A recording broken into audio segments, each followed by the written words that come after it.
மூஞ்சிக்கு வாட்டு போடுங்க. இந்த முகத்துக்கு தான் நீங்கள் போடணும். இங்கேயும் அவர் தான் நிற்பார், இங்கேயும் இவர் தான் 234 அவர் தான் நிற்பார். தேர்தல் ஆணையம் ஒத்துக்குமா? தேர்தல் ஆணையம் ஒத்துக்குமா? இப்போ ஒரு வீடியோ விட்டார்.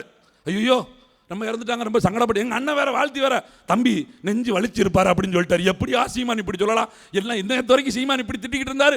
முதல் ஆளாக அவர் போய் தம்பியை வாழ்த்திட்டாரு. அப்படி இருறா அண்ணன் வருவார், பின்னாடியே வருவார் அப்படிங்க மாதிரி நம்மளால கொஞ்சமாவது அறிவு இருக்கு. சரி அண்ணன் வாழ்த்திட்டார்ல, இப்படி சொல்லியிருக்காரு, இப்போ அதுக்கு தகுந்த மாதிரி கொஞ்சம் நடிக்கணும். அவனுக்கு எழுதி கொடுக்குற டேரக்டர் சரியில்லைண்ணே. எப்படி இப்போ எழுதி கொடுக்குற டேரக்டர் சரியில்லை பாருங்க. இப்படி இதே ஒரு 2 வருஷத்துக்கு முன்னாடி ஒரு தலைவான ஒரு படம் வந்ததில்ல, அந்த படம் வர முடியாமல் போச்சுல்ல, அப்போ ஒரு காணொலி விட்டுருக்காரு விஜய். அப்படி எந்திரிச்சு நின்று அப்படி பவ்யமா, அம்மா அம்மா வந்தும்மா நாங்கள் தலைவான ஒரு படம் எடுத்துருக்கோம்மா, நீங்கள் பார்த்துமா பண்ணி விட்டுருங்கம்மா. எது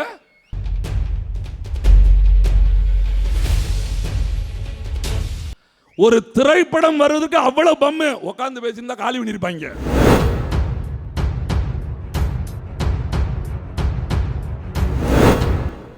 அன்னச்சத்திரம் 1000 வைத்தல், ஆலயம் 10,000 நாட்டல், பின்னருள்ள தர்மங்கள் யாவும் பெயர் விளங்கி ஒன்று நிறுத்த, அன்னையாவினும் புண்ணியம் கோடி ஆங்கோர் ஏழைக்கு எழுத்தறிவித்தல் என்றான் பாரதி. எழுத்தறிவித்த இறைப்பணி செய்த தாத்தாவின் புகழ்பாட மாநில ஒருங்கிணைப்பாளர் இசை மதிவாணன் இப்பொழுது பேசுவார். தாத்தா காமராஜர் அவர்களின் 50வது இந்த நினைவு நாளில் வந்திருக்கிற அனைவருக்கும் வணக்கம். எனக்கு முன்னாடி பேசினவங்க தாத்தா என்ன பண்ணாங்கன்னு எல்லாமே சொன்னாங்க. என்னென்ன அணை கட்டியிருக்கிறாங்க, பள்ளி கட்டியிருக்கிறாங்க, என்னெல்லாம் சாதனை பண்ணாங்க அப்படின்லாம் சொன்னாங்க.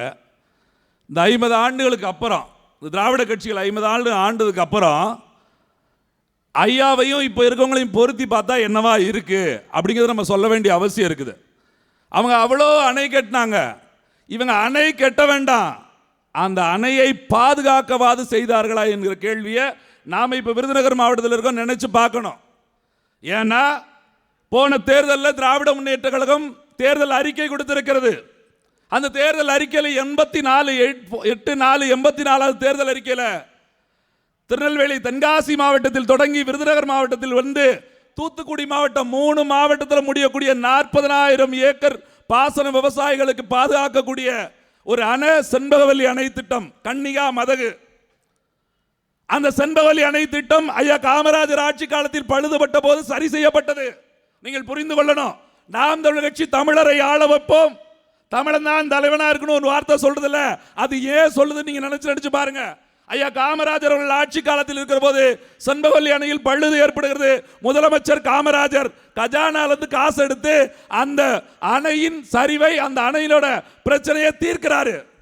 அதற்கு அப்புறமா 1965 அடுத்து திருப்பி ஒரு முறை அணை பழுதுபடுது.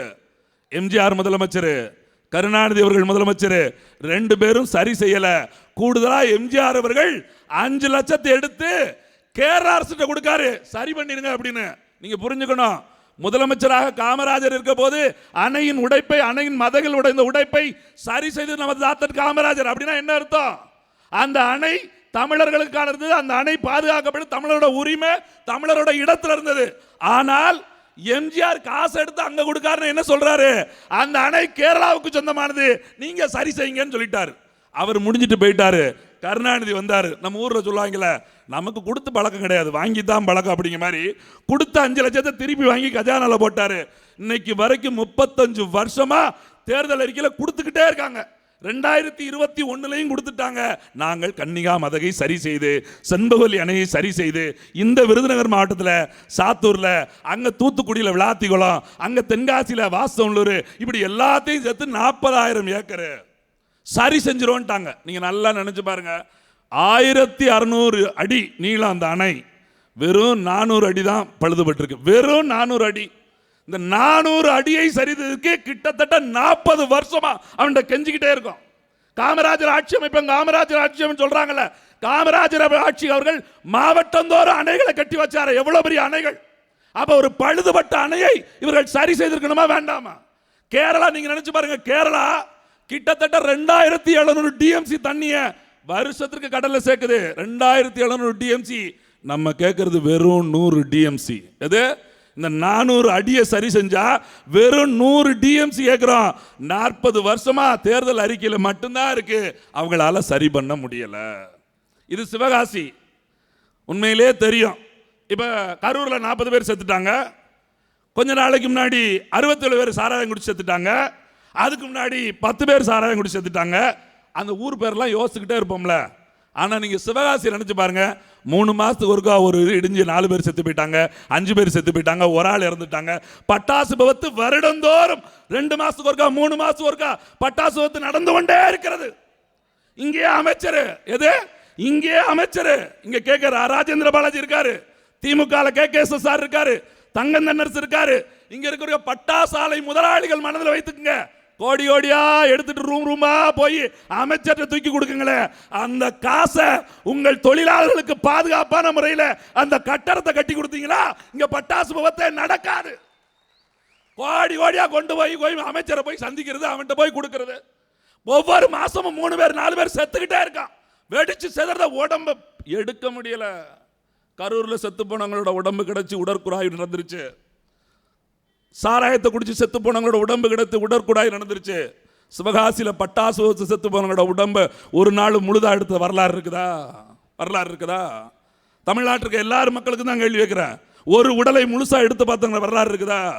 அப்ப அதை சரி செய்யறதுக்கு யாராவது ஒருத்தர் இந்த மண்ணில இருந்தே அமைச்சர் போறாங்கல்ல, இந்த மண்ணில இருந்தே அமைச்சர் போறாங்கல்ல, ஏன் செய்ய முடியல? நோக்கம் இல்ல, அதுதான் சிக்கல்.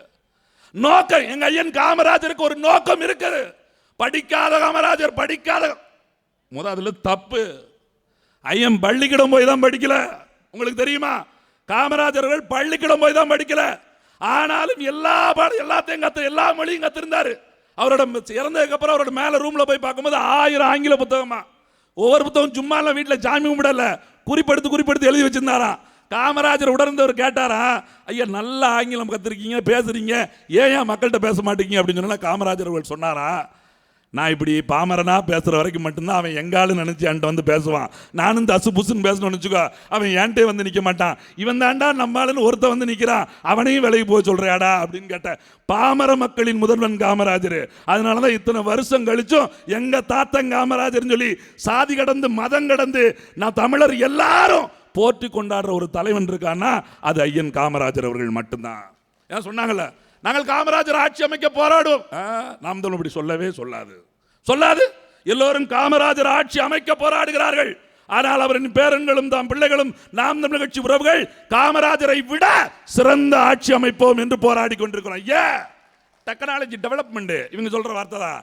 டெக்னாலஜியே இல்லாத காலத்திலே எங்க ஐயா அவ்வளவு சாதனை பண்ணியிருந்தானா, அம்பிட்டு டெக்னாலஜியும் பைக்கிலே வச்சுட்டு அலையிற நாங்க எவ்வளவு சாதனை பண்ணணும். மறுபடியும் காமராஜர் ஆட்சி அமைக்கிறதுக்கு நான் இருக்கணும். எதுக்கு எங்க அண்ணன் வந்து ஒரு அரசியல் கட்சியை தொடங்கி அப்படி ஒரு ஆட்சியை கொண்டு கிடையாது. அப்ப நம்ம சிந்தித்து பார்க்க வேண்டியிருக்கிறது. இந்த மண்ணுக்கும் மக்களுக்குமான பேசுறாங்க. சீமான் அவர்கள் மலைக்கு மாநாடு நடத்துறாரு, மாட்டுக்கு தலை. ஒரு மூதேவி சொல்லுது, நான் வந்து காடைக்கு மாநாடு நடத்த போறேன், காடை குஞ்சியை வச்சு. உன்னால காடை குஞ்சியை மட்டும் தான் வைக்க முடியும். மாடுனா என்னன்னு பேச முடியுமா? மலைனா என்னன்னு பேச முடியுமா? மலைனா என்னன்னு 1 மணி நேரம் பாடு எடுக்க முடியும். எங்க அண்ணன் வரலாற்று பேசுறாரு, பேராசிரியர் எடுத்து நிற்பான். உன்னால முடியுமா? முடியும். பேசுற ஒருத்தனால. காடுகள்னா என்ன, நீர்னா என்ன, நிலம்னா என்ன, அது கிடைக்கிற வளம்னா என்ன, அதை கொண்டு வாழ்கிற வாழ்க்கைனா என்ன, அது கிடைக்கிற பொருளாதாரம் என்ன, அதை வைத்து உயர்ந்த வாழ்க்கை வாழ்வது எப்படி? ஒண்ணுக்கும் 1 மணி நேரம். நான் பல மேடையில் சொல்லுவேன், எங்கால வேட்பாளர் உட்காந்துக்கிட்டே இருப்பாங்க, எப்படா நம்ம பேரை சொல்லுவார் இவர் அப்படின்னு பார்த்துக்கிட்டே இருப்பாங்க. 1.5 மணி நேரமா எங்க அண்ணன் மலை மாடு அதுன்னு பேசிக்கிட்டே இருப்பாரு. அண்ணே தேர்தலுக்கு ஓட்டு கேட்டு வந்திருக்கோம்னே, போட்டா போடு போடாட்ட போன்ட்டு போயிடுவார் டபுக்குன்னு. வேட்பாளர் மனநிலை எப்படி இருக்குன்னு நினைச்சு பாருங்களேன். இப்படியே ஒவ்வொரு தேர்தலையும் உட்காந்துருக்கவங்க கதக்கு நம்ம பேரை சொல்லுவாரா, நமக்கு ஓட்டு கேட்பாரா, கேட்க மாட்டாரா, ஓட்டு கேட்கத்தான் வந்திருக்காரா. ஆனா மற்ற கூட்டத்தை போய் பாருங்களேன் எப்படி இருக்கும். மற்ற கூட்டத்தை எப்படி இருக்கும் பாருங்க. வந்ததுல இருந்து போடுங்க, எப்படியாவது போட்டுருங்க, மறந்து விடாதீர்கள், மறந்தும் இருந்து விடாதீர்கள், வானந்த சின்னத்திலே வாக்களித்திருங்கள், இந்த சின்னத்திலே வாக்களித்து. சின்னம் மட்டும்தான் தெரியும், ஏன்னா அவங்களுக்கு ஒரு எண்ணமே கிடையாது. ஆனால் சின்னம் இல்லை, எங்க எண்ணத்துக்கு ஓட்டு போடுங்க அப்படின்னு ஒரு கட்சி இருக்குன்னா அது நாம் தமிழர் கட்சி மட்டும்தான். புதுசா கட்சி ஆரம்பிச்சவரே சொல்றாரு, மூஞ்சிக்கு ஓட்டு போடுங்க, இந்த முகத்துக்கு தான் நீங்க போடணும். இங்கேயும் அவர் தான் நிற்பாரு, இங்கேயும் இவர் தான் 234 அவர் தான் நிற்பாரு. தேர்தல் ஆணையம் ஒத்துக்குமா? தேர்தல் ஆணையம் ஒத்துக்குமா? இப்போ ஒரு வீடியோ விட்டாரு, ஐயோ நம்ம இறந்துட்டாங்க ரொம்ப சங்கடப்பட்டு, எங்க அண்ணன் வேற வாழ்த்தி வேற, தம்பி நெஞ்சு வலிச்சிருப்பாரு அப்படின்னு சொல்லிட்டாரு. எப்படியா சீமான் இப்படி சொல்லலாம், எல்லாம் இந்த வரைக்கும் சீமான் இப்படி திட்டிக்கிட்டு இருந்தாரு, முதல்ல அவர் போய் தம்பியை வாழ்த்திட்டாரு அப்படி. அண்ணன் வருவார், பின்னாடியே வருவார் அப்படிங்கிற மாதிரி நம்மளால கொஞ்சமாவது அறிவு இருக்கு. சரி அண்ணன் வாழ்த்திட்டார்ல, இப்படி சொல்லியிருக்காரு, இப்போ அதுக்கு தகுந்த மாதிரி கொஞ்சம் நடிக்கணும். அவனுக்கு எழுதி கொடுக்குற டைரக்டர் சரியில்லைண்ணே. எப்படி இப்போ எழுதி கொடுக்குற டைரக்டர் சரியில்லை பாருங்க. இப்படி இதே ஒரு 2 வருஷத்துக்கு முன்னாடி ஒரு தலைவான ஒரு படம் வந்ததில்ல, அந்த படம் வர முடியாமல் போச்சுல, அப்போ ஒரு காணொலி விட்டுருக்காரு விஜய். அப்படி எந்திரிச்சு நின்று அப்படி பவ்யமா, அம்மா அம்மா வந்துமா நாங்கள் தலைவான ஒரு படம் எடுத்திருக்கோம்மா, நீங்கள் பார்த்துமா பண்ணி விட்டுருங்கம்மா. எது ஒரு திரைப்படம் வர்றதுக்கு அவ்வளோ பம்மு உட்காந்து பேசியிருந்தா காலி பண்ணியிருப்பாங்க. இப்போ திரைப்படம் இல்லை, 40 உயிர்கள் செத்துருச்சு. அப்படியே உட்காந்து 3 நாள் தாடியை மட்டும் வச்சுக்கிட்டு அதுக்கு ஒரு சப்போர்ட் பாருங்க. அவர் கண்ணை பாருங்களேன், 3 நாளா தூங்கல. இவன் டெஸ்ட் எடுக்காங்க, இவர் 3 நாளா தூங்கல. இவன் பார்த்தானா 40 பேர் செத்து போயிட்டான், அந்த மண்ணில இருந்து வெளியேறலாமா? நீங்கள் உள்ள வர வேண்டாம், நீங்க வந்தா மறுபடியும் கூட்டம் அப்படியே உங்களுக்கு அள்ளிரும். உட்காருங்க, அறையில ரூம் அறை போட்டு உட்காருங்க, அறையில இருங்க. நான் எங்கள் மக்களை பார்க்காம செல்ல மாட்டேன், ஆனா சிக்கல் இருக்குன்னு சொல்றாங்க, இங்கே காத்திருப்பேன். எல்லாம் முடிஞ்சதுக்கு அப்புறம் நான் வீட்டுக்கு போறேன், எனக்கு மனசு கேட்கல, சொல்லணுமா வேண்டாமா? அந்த காணொலியில ஒரு இடத்துல கூட செத்து போயிட்டாங்களே வருத்தப்படுறலாம் கிடையாது, மறுபடியும் வர்றோம் உங்களை கொல்லுவோம், இன்னும் பெரும்படையோட வந்து உங்களை கொல்லுவோம். எப்படி யோசிச்சு பாருங்களேன். அப்ப இந்த அரசியல் என்பது யாருக்கானது என்பதை புரிந்து கொள்ள வேண்டிய காலகட்டத்தில் நாம் நிற்கிறோம். மறுபடியும் சொல்கிற, காமராஜரை நினைப்பதும் போற்றுவதும் மேலே இல்ல, காமராஜர் வழி நடப்பதுதான் மான தமிழருடைய நிலையா இருக்கணும். நன்றி, வணக்கம். நாம் தமிழர்.